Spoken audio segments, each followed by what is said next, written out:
আসলে দেখবেন খেয়াল করে আমরা অন্যের সমালোচনা করতে গেলে খুব অবলীলায় করতে পারি। আমি রিলিজিয়াস ছিলাম না। কিছু লজ্জাজনক বিষয় থাকে। যেগুলো আমার এখন মনে পড়ে আমি তাদেরকে সরি বলতে চাই। প্রচন্ড জোরে ইটের টুকরাটা থ্রো করলাম আর গাড়ির ফ্রন্ট গ্লাসটা ভেঙে গেল। বাজার করার পরে আমি টাকাটা না দিয়ে হেঁটে, হেঁটে ভাব দেখাইলাম যে আমি কেন খেয়াল করি নাই। যদি আঙ্কেল ধরে নেই, বাবা টাকা দিলা না, তখন বলব আঙ্কেল সরি ভুলে গেছিলাম। আমি প্রায়ই রাতে ওই বক্সের স্ক্রুড্রাইভার দিয়ে স্ক্রু খুলে, ওই গ্লাস খুলে বিস্কুটের যে পট আছে সেখান থেকে আমি বিস্কুট খাইতাম। তো এটা চাচা জানতেন না। আসসালামু আলাইকুম প্রিয় শ্রোতা বন্ধুরা। আবার আসলাম আপনাদের সামনে। রাসূলুল্লাহ সাল্লাল্লাহু আলাইহি ওয়াসাল্লামের একটা হাদিস আছে, পৃথিবীতে সবথেকে সাহসের কাজ হলো আত্মসমালোচনা করা। আসলে দেখবেন খেয়াল করে আমরা অন্যের সমালোচনা করতে গেলে খুব অবলীলায় করতে পারি। কিন্তু নিজের সমালোচনা করতে যান, দেখবেন আসলে কষ্ট। এটা খুবই কষ্টকর একটা বিষয়। মানে খুবই কঠিন একটা বিষয়।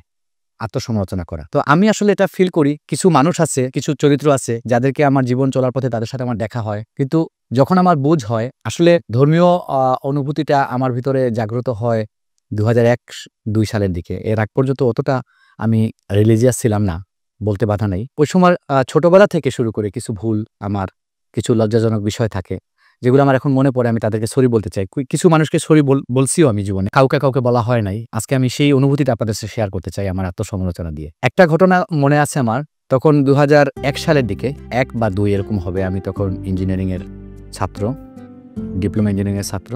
ওই সময় আমি অনেক দুষ্ট ছিলাম। আমি আসলে ছোটবেলা থেকেই অনেক দুষ্ট ছিলাম। আমাদের বাসা ছিল শাহিদগাঁ পয়েন্টে, একটা একতলা ছাদ ঢালাই করা বাসা, একটা বাউন্ডারি ওয়াল ছিল, ফরেস্ট কোয়ার্টার আর কি। আমার বাবা ফরেস্টে চাকরি করতেন, আপনারা জানেন। ওই ছাদে সন্ধ্যা পরে উঠে আমি দেখতাম যে ওই গাড়ি চলে, রাস্তা থেকে গাড়ি যায়। তা আমার হঠাৎ করে কি একটা চিন্তা হইলো, আমি একটা ইটের টুকরা নিলাম, নিয়ে আমাদের ওই ছাদটা যে ছিল, ছাদের ব্যাক সাইড ছিল একটা পাহাড়, ওখানে পাহাড়, আমি ওখানে লাফ দিয়ে ওই পাহাড়ে যেতে পারতাম আর কি।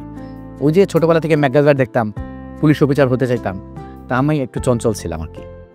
তো আমি একটা ইটের টুকরা নিয়ে ওখানে অপেক্ষা করতেছি, একটা গাড়ি আসলো, আমি প্রচণ্ড জোরে ইটের টুকরাটা থ্রো করলাম আর গাড়ির ফ্রন্ট গ্লাসটা ভেঙে গেল। গাড়ির ড্রাইভার সাথে সাথে ব্রেক করে, গাড়ির চালক যিনি ছিলেন ব্রেক করে নামলেন, নেমে অবাক হয়ে গেছেন যে ওনার গাড়ির গ্লাসটা ভেঙে গেছে, কে মারলো, এই পাথরটা কোথা থেকে আসলো।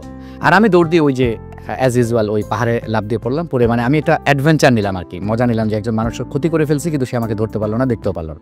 আজকে আমি তাকে বলতে চাই, যদি আমার এই ভিডিওতে আপনি এটা দেখেন এবং ওই ঘটনাটা আপনার মনে পড়ে যে আপনার গাড়ির গ্লাসটা এভাবে ভাঙছিল, কারণ আপনাকে সরি বলা আমার খুবই দরকার, কিন্তু আপনাকে আমি পাচ্ছি না, কারণ আপনার তো আমি কোনো আইডেন্টিটি জানি না। গাড়ি চালানো অবস্থায় আপনি ছিলেন এবং আমিও দৌড় দিয়ে চলে গেছিলাম, আপনাকে দেখা হয় নাই। আপনি যেই থাকেন, যদি এই ভিডিওটা দেখেন এবং আপনি ওই ঘটনাটা সরাসরি বলতে পারেন আমাকে, তাহলে দয়া করে আমার সাথে একবার যোগাযোগ করবেন। আমি আপনাকে সরি বলতে চাই মন থেকে। এটা একটা ঘটনা যাকে আমি সরি এখনো বলতে পারি নাই, যদিও সময় আমি ছোট ছিলাম না, কিন্তু আমি আসলে ম্যাচিউর হতে একটু সময় লাগছে। আসলে এখন আমি বুঝি, আমার খুবই লজ্জা লাগে ওই কথাগুলো মনে পড়লে। আর একটা ঘটনা, এটা ছোটবেলার ঘটনা।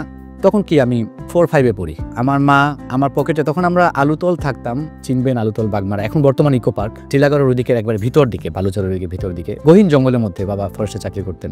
মাটির রাস্তা ছিল তখন, ওখানে বিদ্যুৎ ছিল না, হেরিকেন জ্বালাই আমরা পড়ালেখা করতাম। ওই সময় তো কোনো দোকানপাট ছিল না, বাজারের জন্য আমি যাইতাম। আমি একটু বুদ্ধিমান ছিলাম, মা মনে করতেন আর কি, একটু চালাক ছিলাম। আমার মা ওই যে বাজারের লিস্ট লিখে, কোনটার কত দাম এটা লিখে, ওই লিস্টটা এবং ওই টাকাটা, একুরের টাকাটা, আর আমার জন্য থাকতো 1 টাকা এক্সট্রা থাকতো আর কি। তখনকার সময় 1 টাকা অনেক কিছু খাওয়া যেত। পকেটে এরকম দিয়ে ওইটা পকেটটা আবার লাগাই দিতেন ঠিক করে আর কি, অনেক সময় সেলাই করেও দিতেন যাতে চুরি না হয়। আমি ছোট ছিলাম তো, কিন্তু ওই সময় আমাকে মা এরকম পাঠাইতেন। আমি ওই আলুতল থেকে হেঁটে হেঁটে টিলাগড়ে আসতাম বাজার করতে। এসে ওই লিস্ট দিতাম। দোকানের নাম ছিল গহর স্টোর, মেবি গহর স্টোর বা গহর টাইপের একটা নাম ছিল দোকানের। ওখানে প্রায় আমি এরকম আসতাম, আমার মা পাঠাতেন বাজার করতে, আমি লিস্ট দিতাম, আঙ্কেল আমাকে বাজার ব্যাগে ভরে দিতেন, আমি টাকাটা দিয়ে চলে আসতাম। এই ছিল আমার কাজ সবসময়। একদিন কি হলো, আমি আসলে মানে কেন যে ওটা হইলো আমি খুব লজ্জা পাই এখনো মনে পড়লে। আমার এমনটা মনে আসে 330 টাকা, 330 টাকার বাজার হয়েছে। বাজার করার পরে আমি টাকাটা না দিয়ে হেঁটে হেঁটে ভাব দেখাইলাম যে আমি কেন খেয়াল করিনি। যদি আঙ্কেল ধরে নেই, বাবা টাকা দিলা না, তখন বলবো আঙ্কেল সরি ভুলে গেছিলাম। আঙ্কেল তো ওই দিন খুব ব্যস্ত ছিলেন, আঙ্কেলও ধরেন নাই। আমি ওই 330 টাকা তো মেরে দিলাম, চুরি করলাম। হ্যাঁ, চুরি বলা যায় এটাকে। তারপরে আপনার চলে আসলাম। ওই টাকাটা দিয়ে যে কত কিছু করলাম, বলে বুঝেন না যে ওই সময় 1 টাকা দিয়ে কত কিছু করা যায়। 330 টাকা তো হিউজ অ্যামাউন্ট আমার জন্য। টাকাগুলো খরচ করলাম, ওই স্কুলে গিয়ে বন্ধু বান্ধব নিয়ে খাইলাম, এই করলাম সে করলাম, অনেকদিন খুব মজায় ছিলাম। এই ঘটনার পরে ওইটা তো শেষ, এরপরে আর এরকম ঘটনা আর হয় নাই। বাজার টাজার করলে ওই সময় সবসময় আমি মানে থাকতাম, বিলও দিতাম বা আঙ্কেলও খেয়াল করতেন। কিন্তু ওই একদিন তো আমি চুরি করছি, আঙ্কেল তো জানতেন না। যখন আমি ডিপ্লোমা ইঞ্জিনিয়ারিং কমপ্লিট করে জব করি, প্রথমে উপশহর জব করি, ওই সময় হঠাৎ করে আমার ভিতরে এটা আসলো যে মানে মনে পড়তো তো অতীতের কথা, তো ওই সময়ের কথা মনে পড়লো। আমি ওই সময় গেছিলাম গহর স্টোরে। ওই আঙ্কেল ছিলেন না, আঙ্কেলের আর কেউ ছিলেন, ওনার ছেলে হয়তো ছিলেন বা কে ছিলেন। আমি কাহিনীটা ওনাকে বলছিলাম, বলে ওই 310 টাকা দিতে চাইছিলাম। মজার বিষয় জানেন, আশ্চর্যের বিষয়, উনি টাকাটা নেন নাই, বরং উনি সারপ্রাইজ হয়েছেন যে এত বছর পরে, ধরেন কত বছর হবে, 15, 16 বছর, 17 বছর হয়ে যাবে, উনি সারপ্রাইজ হয়েছেন এই কারণে যে আমি অতীতের সেই ছোটোবেলার একটা ভুল আমি মনে রেখে ওনাকে ওই টাকাটা দিতে গেছি, এটা উনি মনে রাখছেন। উনি খুবই আনন্দিত হয়েছেন, মানে এটা আমার মনে আছে। এই একটা ছড়ি বলা। তবে আমি সরি বলছি, এটা যে বলতে পারছি এর জন্য আল্লাহর দরবারে লাখ লাখ শুকরিয়া। যে সেই গাড়ির গ্লাসের ওটা তো বলতে পারি না, এর জন্য আমি আসলে এখনো অনুতপ্ত। ওনাকে যদি পাইতাম, সরি বলতে পারতাম, তাহলে বুঝতাম যে আমি সৌভাগ্যবান। আরেকটা ঘটনা বলি, সেই ঘটনাটা হলো আমার দোকানে বিস্কুট খাওয়া নিয়ে। এই ঘটনাটা আসলে, এটা আরো অবাক করা বিষয় হলো, এই ঘটনাটা যখন ঘটে তখন কিন্তু আমি 9-এ পড়ি, ক্লাস 9-এ পড়ি, মোটামুটি তো বড়ই। তো আমাদের ওই যে শাহিদগা, ওই বাসায় যেখানে আমি গাড়ির গ্লাস ভাঙছিলাম, ওই বাসা বারান্দায় একজন শুকরেলে চাচা ছিলেন, ওনার একটা টং দোকান ছিল ছোট। ওই দোকানটা সারাদিন উনি রাস্তায় ব্যবসা করতেন, করে যাওয়ার সময় আমার বাবা অনুমতি নিয়ে আমাদের বারান্দায় ওই বাক্সটা রেখে যেতেন। পরের দিন সকালে সে আবার উনি বের করতেন, বের করে ও আবার দোকানদারি করতেন। তা আমার বাবা বলছেন, গরিব মানুষ, ঠিক আছে আপনি রাখেন, সিকিউরিটির জন্য আর কি। তো সিকিউরিটির জন্য উনি যেখানে রাখছেন সেখানে সিকিউরিটির অভাব ছিল আর কি। আমি প্রায় রাতে ওই বক্সের স্ক্রুড্রাইভার দিয়ে স্ক্রু খুলে, ওই গ্লাস খুলে, বিস্কুটের যে পট আছে সেখান থেকে আমি বিস্কুট খাইতাম। তো এটা চাচা জানতেন না। আমি মানে এখন ইঞ্জিনিয়ার হওয়ার পরে, আবারও বলি, ইঞ্জিনিয়ার হওয়ার বড় হওয়ার পরে একদিন ঘটনাক্রমে আমি শাহিদগা ছেড়ে দিই, আমরা অনেক আর্লি ইঞ্জিনিয়ারিং পড়ার মধ্যেই ছেড়ে দিই।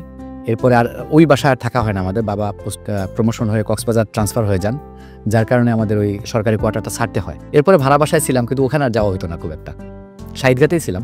একদিন ঘটনাক্রমে ওই চাচার ওখানে চা খাইতেছি, তখন আমি ইঞ্জিনিয়ার এবং মোটামুটি স্টাবলিশড। আমি মোটরসাইকেল কিনছি, নতুন মোটরসাইকেল, চাচার সাথে বসছি। তখন ঘটনাক্রমে হঠাৎ আমার ওই কথা মনে পড়লো যে আমার তো সরি বলা উচিত ছিল চাচাকে। চাচা তো আমি অবাক হয়েছি জানেন এই ঘটনাটা। আমি চাচাকে বললাম যে চাচা, ঘটনা খুলে বললাম, চাচা এরকম আমি মাঝে মাঝে আপনার এখানে বিস্কুট খাইতাম। উনি আমাকে অবাক করে দিয়ে কি বললেন জানেন? উনি বলতেন, বাবা আমি প্রতিদিনই বুঝতাম যে তুমি বিস্কুট খাইতা, আমি কিছু বলতাম না, আমি তোমাকে খুব ভালোবাসতাম। আমার এখনো মনে পড়লে আবেগিত হয়ে যায় আমি। আসলে আমি করছি চুরি আর উনি আমাকে ভালোবাসতেন, মানে উনি জানতেন আর আমি ছিলাম চোর। এটা একটা অবাক করা বিষয় না?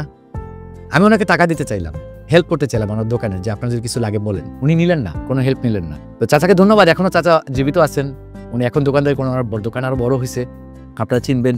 শাহিদগা হোসনাবাদ গোলের একবার প্রথম দোকানটাই উনি আছেন, একটা রেস্টুরেন্ট দিচ্ছেন সাথে। আমি এখনো ওই চাচার দোকানের সামনে থেকে গেলে না, এখন তো গাড়ি নিয়ে যাই, চাচাও দেখেন, সালামও দেই। তো এখনো না ওই অতীতের কথাটা মনে পড়ে এবং চাচার দিকে তাকাইলে আমাকে লজ্জা লজ্জা বোধ হয়। তবে আল্লাহ তবে শুক্রিয়া যে আমি ওনাকে সরি বলতে পারছি এই ঘটনা। এবং আমি অবাক হয়েছি যে এই ব্যাপারটা, আমার এই ভুলটা উনি জানতেন, কিছু বলতেন না। উনি তো চাইলে আমার বাবার কাছে নালিশও করতে পারতেন।